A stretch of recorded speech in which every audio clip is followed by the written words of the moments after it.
창세기 17장 23절에서 27절. 할례 2. 할례는 정통 유대교인들의 외적 표지와도 같습니다. 그래서 이들은 할례 유무를 목숨처럼 중요시 여깁니다. 그러나 신체적 할례보다 더 중요한 것은 정신적 할례입니다. 정신적 할례란 어떤 것인가?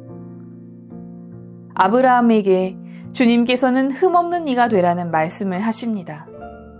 신약에서 예수 그리스도께서 하셨던 완전한 사람이 되라는 말씀과 같은 맥락의 말씀을 하신 것입니다.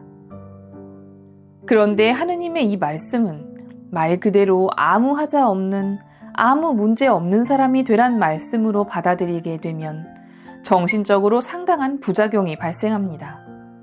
소위 완전 강박증에 걸려서 일상생활을 유지하지 못할 정도로 심각한 정신장애를 가지게 된다는 것입니다. 그런데 우리 교회에서는 아주 오랫동안 이런 정신적인 장애를 가진 사람들을 세속을 멀리한 사람들, 오로지 기도 안에서 사는 사람들이라고 높은 평가를 해주어서 그들뿐만이 아니라 그들을 따르는 사람들마저도 심각한 정신질환에 시달리게 하였습니다. 그렇다면 하느님께서 말씀하시는 흠없는 사람이란 어떤 사람인가? 우리가 문제가 많은 존재임을 인정하는 사람을 흠없는 사람이라고 합니다. 왜냐? 자신이 아무런 문제가 없다고 생각하는 사람들은 더 이상 하느님이나 기도가 필요하지 않기 때문입니다. 자신이 바로 신적인 존재이기 때문입니다. 그리고 이런 생각이 결정적으로 나타난 것이 바로 우리가 악이라고 부르는 루치페리고 주님과 각을 세우고 싸웠던 바리사이들과 율법학자들인 것입니다.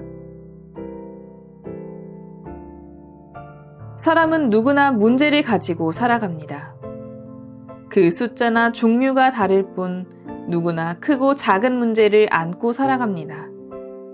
이런 문제들은 사람의 마음을 우울하게 하거나 불안하게 만드는 근본적인 원인입니다. 그런데 이 문제를 대하는 사람들의 태도는 두 가지입니다. 문제에 압도당하여서 인생을 불행하게 사는 사람들과 문제를 해결하려는 의지를 가지고 문제를 직면하는 사람들. 왜 문제에 압도를 당하는가? 문제를 해결하는 과정이 말 그대로 고통의 과정이기 때문에 아예 도전하거나 직면할 생각을 못하는 것입니다. 그러나 고통이 없으면 문제의 해결도 없고 성장도 없습니다. 그리고 그런 인생살이는 나중에 결실도 시원치 않습니다.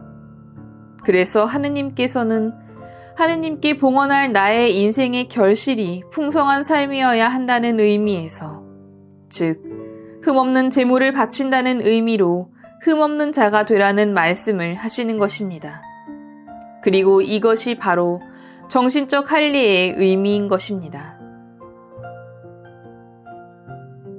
할례의 또 하나의 의미는 가치관의 각인입니다. 마음은 교육을 통해 발전됩니다. 가치관이 교육을 통해 형성되는 것입니다. 성인이 되어서 사람들이 달라지는 이유는 바로 이 교육 때문입니다.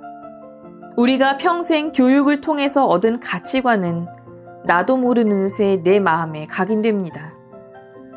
사람은 자유롭지 않습니다.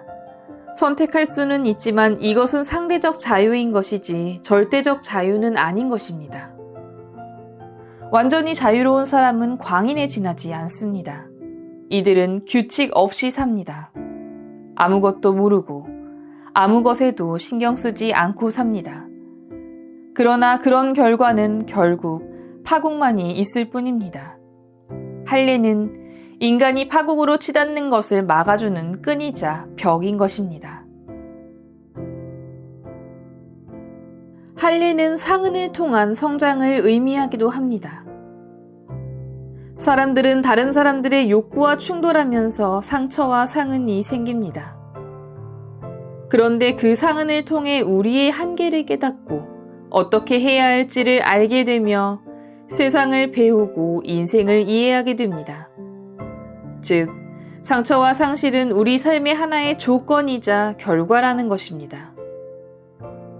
누구나 다른 사람으로부터 상처받고 상처 입히며 살아갑니다. 상처 없는 삶은 우리의 사고 능력을 마비시키고 성장의 필요성을 느끼지 못하게 하며 자칫 심리적 불구자가 될 수도 있습니다. 우리가 견딜 수 있는 범위 안에서의 상처는 오히려 우리를 강하게 만들어줍니다. 작은 상처나 상실은 나중에 올지도 모르는 큰 상처나 상실을 대비할 수 있게 해준다는 것입니다. 이것이 할례의 의미입니다.